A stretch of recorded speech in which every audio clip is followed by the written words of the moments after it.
Our reading from John 21 comes at the close of the Gospel, but the narrative takes us full circle to the beginning of the story, at least for 4 of the disciples: Simon Peter, Andrew, James, and John, all of whom were fishermen, all of whom were called by Jesus to drop their nets and follow him.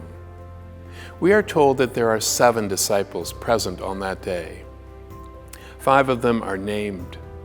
One we know is the disciple whom Jesus loved, and the 7th disciple is unnamed. Perhaps there is room for you. Perhaps it's your name. We know that 7 are present, and we wonder, where are the others? Where are the rest of them?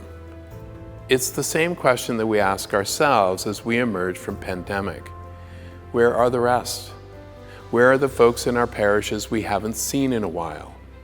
Are they still with us? Are they okay? Simon Peter said to them, "I'm going fishing." They said to him, "We will go with you." We aren't told why they went fishing. Were they bored? Were they hungry? Did they need to earn a living? Were they going back to their old life? With all that they had been through, had they already forgotten the numerous experiences that they had had with the risen Christ? Were their encounters with Jesus fading into memory? Sometimes we need more than one encounter with Jesus to restore our faith. They fished all night long. Imagine them going back and forth all night long, casting the net here and there. Were blisters forming on their hands because it had been a while? Were their backs aching? As they went deeper into the night, did they start complaining and muttering under their breath, whose idea was it anyway to go fishing in the middle of the night? Just before daybreak. They say that the longest hour of the night is just before daybreak. Imagine how tired they were and how dejected they were. It's not hard. As we emerge from pandemic, we know what it means to be tired, worn to the bone. We know what it means to learn new skills and try new things to survive and thrive in pandemic. But we know how absolutely worn out we are as we emerge on the other side.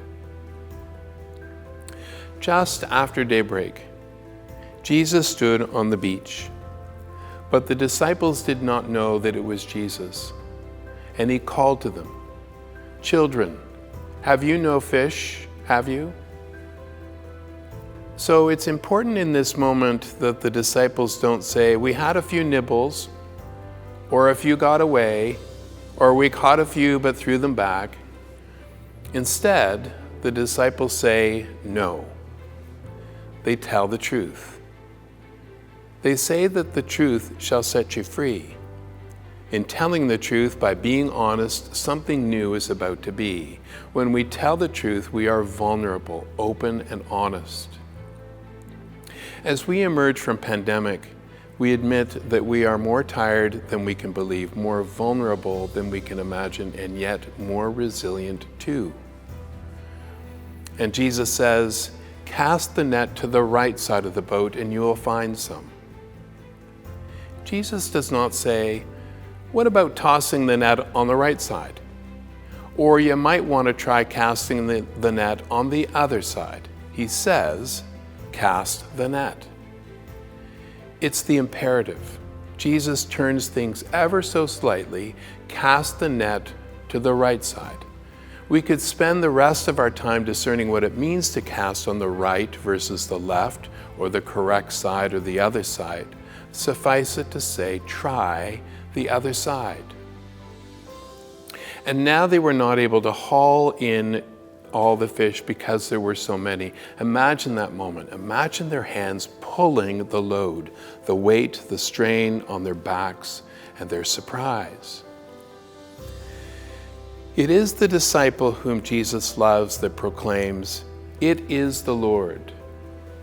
It is not we who have done this thing, it is God, it is Jesus who has done this thing. Credit is given where credit is deserved. It is God who provides. It is God who gives in abundance. It is we who are dependent on God's providence. And Peter puts on his clothes and jumps into the water. Again, this is a bit of a puzzle. I wonder why Peter felt compelled to put on his clothes. It's harder to swim in clothing, isn't it?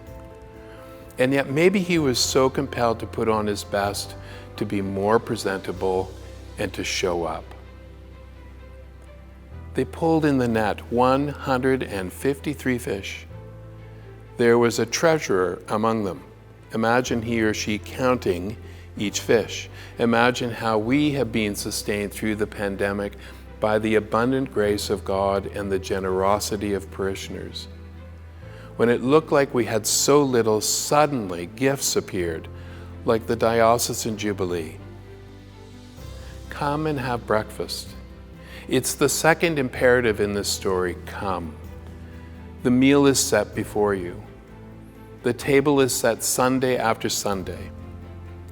Bread is broken, wine is poured.